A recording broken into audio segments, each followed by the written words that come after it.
Assalamualaikum warahmatullahi wabarakatuh, sahabat-sahabat semuanya yang berbahagia.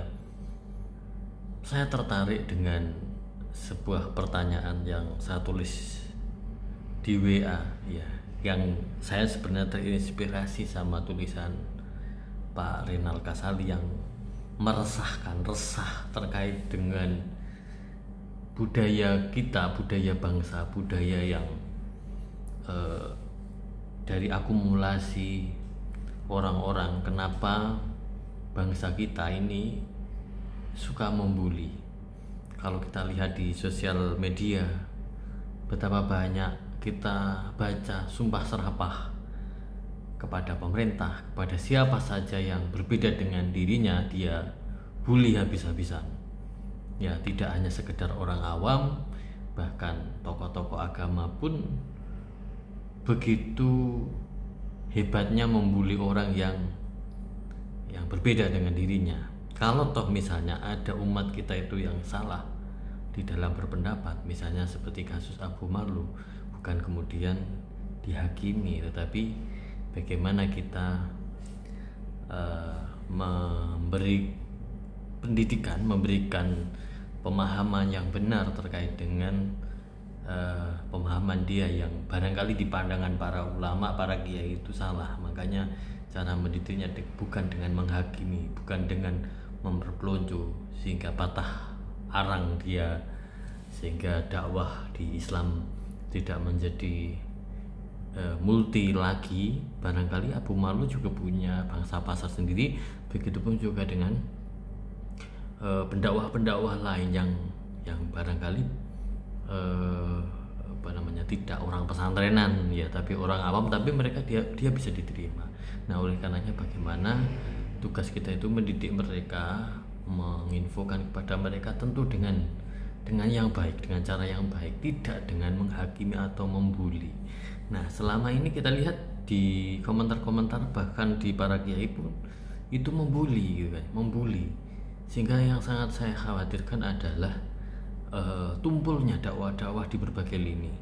Begitupun juga dengan karya-karya, tulisan-tulisan karya para ilmuwan, para penulis kita ini tidak dihargai sebagai sebuah karya ilmu, tetapi dibully habis-habisan, dibantai habis-habisan, dan itu seakan-akan ada menjadi tradisi kita untuk suka membantai, membuli, dan menghakimi. Dan itu ternyata tidak hanya sekedar di situ saja, di tingkat para akademisi itu juga sama. Kalau kita pernah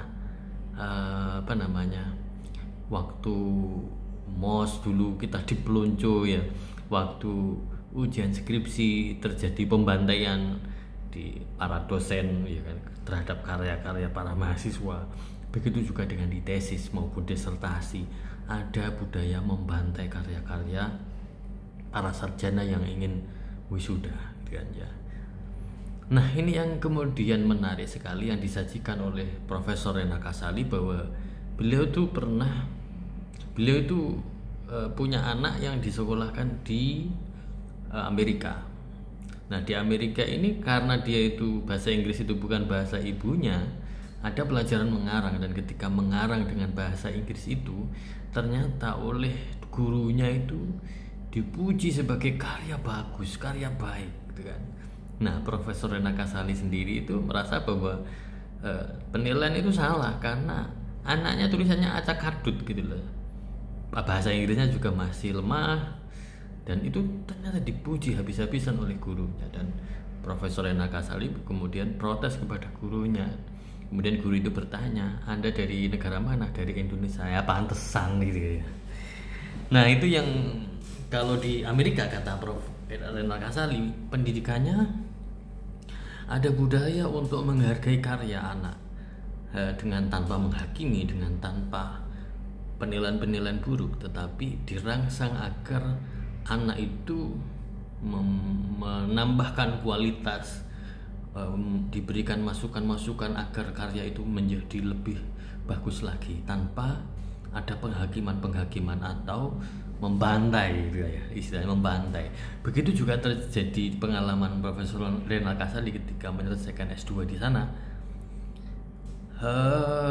Tesisnya tidak dibantai gitu ya, tidak dibantai, tetapi diberi masukan-masukan agar menjadi kualitasnya lebih bagus dan tidak ada penghakiman, justru pujian-pujian yang diperoleh.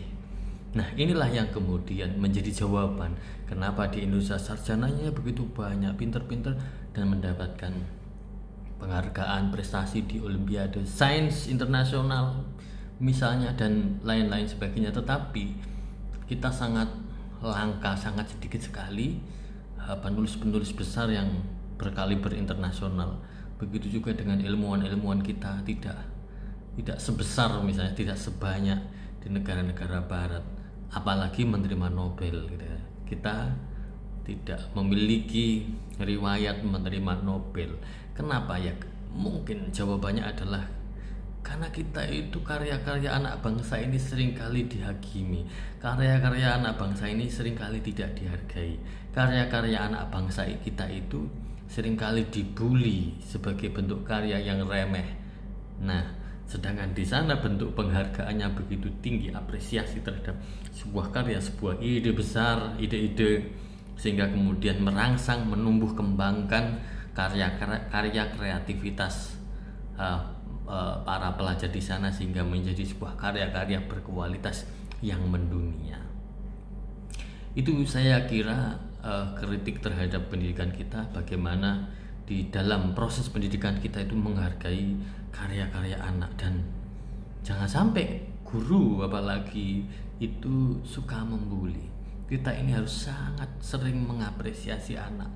Anak yang bertumbuh kembang dengan apresiasi, pasti dia akan menjadi anak yang kreatif, inovatif, karena merasa dihargai karya-karyanya. Dan ini yang kemudian harus kita rubah sebagai seorang pendidik.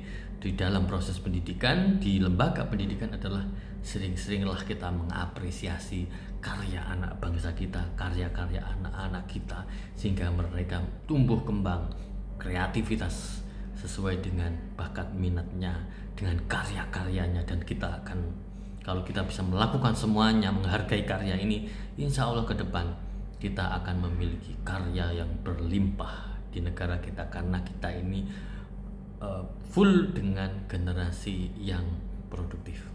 Sekian, terima kasih. Mudah-mudahan renungan-renungan pendidikan, renungan-renungan kita ini bukan menjadi sebuah penghakiman, tetapi sebuah autokritik terhadap diri kita sendiri, sebuah masukan-masukan, sehingga kita bisa mengkualitaskan kita dan terus berkarya, mendidik anak bangsa, berkarya untuk memperkaya khazanah kreativitas kita semuanya di negeri kita semuanya. Sekian, terima kasih. Assalamualaikum warahmatullahi wabarakatuh.